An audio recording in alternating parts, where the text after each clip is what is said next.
Halo guys, balik lagi bareng gue Ali di channel Asokat Story. Udah lama banget gue nggak bahas tentang PD2. Di video kali ini gue akan bahas lagi nih tentang sejarah PD2 nih.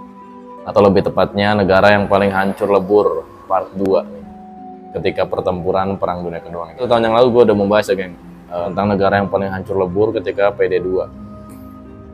Dan pada saat itu negara yang paling hancur lebur adalah negara Polandia. Kenapa Polandia? Karena Polandia adalah negara yang pertama kali diinvasi oleh Jerman pada tahun 1939, yaitu pada bulan September ya. Dan pada saat itu Polandia itu mempunyai militer yang sangat jauh di bawah Jerman, gengs.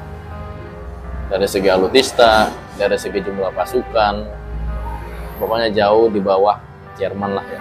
Makanya pada saat itu hanya dalam hitungan hari Polandia takluk. Dan pada saat itu nggak sedikit korban jiwa, karena Polandia itu digempur oleh 2 negara sekaligus, gengs. Dari arah timur Polandia dibabat habis oleh Uni Soviet, dari arah barat Polandia dibabat habis oleh Jerman. Tetapi di video kali ini gue akan membahas di benua Asia, geng. Di benua Asia, negara yang paling babak belur era Perang Dunia Kedua. Negara apa? Simak videonya baik-baik, gengs. Pada tahun 1937, Jepang mulai menginvasi negara di sekitarnya. Salah satunya adalah negara China. Dan di situ ada salah satu kota nih, geng. Kota yang mana merupakan kota metropolitan dan kota yang sangat dekat dengan negara Jepang pada saat itu, yaitu kota Nanking. Kenapa Jepang mengincar Nanking? Di samping letak geografisnya itu sangat dekat ya, geng.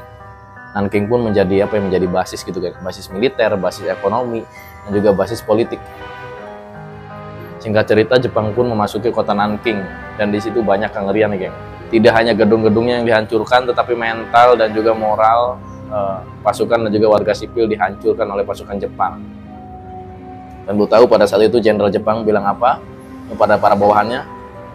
Pada saat itu Jenderal Jepang mendoktrin bawahannya bahwa siapapun yang berhasil melibas habis nih, atau yang berhasil siapapun yang berhasil banyak orang-orang Cina, terutama di kota Nanking nih, akan diberikan hadiah. Gila kan? Jadi sayembaranya itu bukan siapa yang paling hebat nembak, bukan siapa yang paling hebat main pedang, bukan nih. Siapa yang paling banyak menghilangkan nyawa orang-orang di kota Nanking pada saat itu. Gila kan? Dan pada saat itu pastinya sangat-sangat mengerikan, guys. Kenapa? Karena mau tua, mau muda, mau anak kecil, mau laki-laki, mau perempuan, semuanya dilibas habis, guys. Dan ini memang menjadi tujuan utama Jepang. Untuk apa? Untuk membuat mereka hancur secara moral. Jadi kalau mereka menghancurkan kotanya doang nih, belum tentu mental mereka hancur. Ya kan? Tetapi kalau sudah menyangkut keluarga mereka, pasti mereka sangat-sangat sedih dan juga hancur. Contoh ya, ada keluarga nih yang punya anak gadis 2, anak gadisnya diambil, dijadikan budak bercocok tanam lah ya, lo pasti ngerti kan, budak bercocok tanam bagi tentara Jepang. Dan satu wanitanya ini, geng, nggak melayani 1-2 pria, enggak, 1 kompi loh, gila kan, atau 1 regu lah ya, yang isinya tuh 20-30 orang, dan itu berjam-jam, gila. Dan di sini gue akan bahas lagi nih lebih detail kekejaman Jepang di kota Nanking. Jika di Jerman ada si kumis kotak dan juga pasukannya yang sangat mengerikan, di Asia ada Jepang nih, geng, dan juga bala tentaranya yang sangat brutal. Kenapa brutal? Karena mereka menghancurkan semua negara-negara atau tempat-tempat yang mereka lalui, plus mereka pun memaksa orang-orang yang ada di situ untuk bertekuk lutut ya, geng, bertekuk lutut dan juga tunduk pada perintah Jepang. Pada saat itu Jepang ketika menduduki kota Nanking, banyak sekali wanita-wanita yang dijadikan budak nafsu pastinya lah oleh tentara Jepang.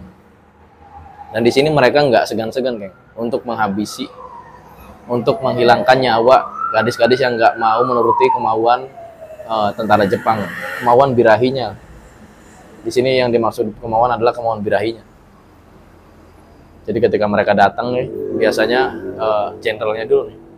Jenderal ngambil 2 atau 3 lah ya. 2 atau 3 gadis, nah habis itu baru tuh pasukannya tuh. ambil semua gadis-gadis yang ada di situ untuk dijadikan budak enak-enak ya guys. Gimana kalau mereka ngelawan? Kalau mereka ngelawan pastinya mereka bakal dihilangkan nyawanya.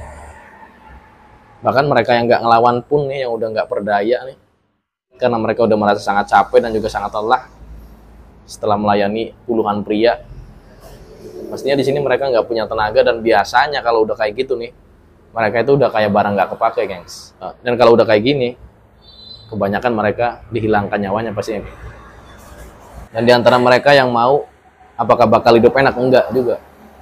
Enggak juga jawabannya. Kenapa? Karena mereka dipaksa terus melayani. Mereka itu dikasih istirahat hanya untuk makan. Itu pun mereka masih berbaring posisinya. Kenapa kok makan berbaring? Karena mereka sudah sangat lelah. Lelah dan juga capek. Sudah melayani banyak pria. Lu bisa bayangin kan kengerian pada saat itu. Selain para wanita, anak kecil pun tak luput dari kekejaman Jepang pada era PD2, khususnya di kota Nanking ini, gengs, atau penjajahan di kota Nanking ini.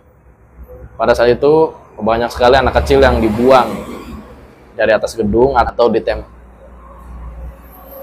Karena mereka berusaha melawan. Bahkan yang nggak melawan pun tetapi mengganggu aktivitas tentara Jepang, langsung dihilangkan nyawanya, gengs. Detik itu juga. Tak hanya anak-anak dan juga wanita, para lelaki pun pastinya menjadi sasaran kekejaman Jepang pada saat itu. Bahkan ribuan pria di sini dikubur hidup-hidup. Gila kan? Mereka yang masih hidup nih dikubur. Bukan yang udah nggak ada, tapi yang masih ada nyawanya dikubur, gengs. Mereka yang berusaha melawan diikat dan juga ditembak. Bahkan pada saat itu ada Palang Merah Internasional, geng Palang Merah Internasional dari Jerman, yang mana Jerman seperti yang kita tahu adalah sekutu Jepang.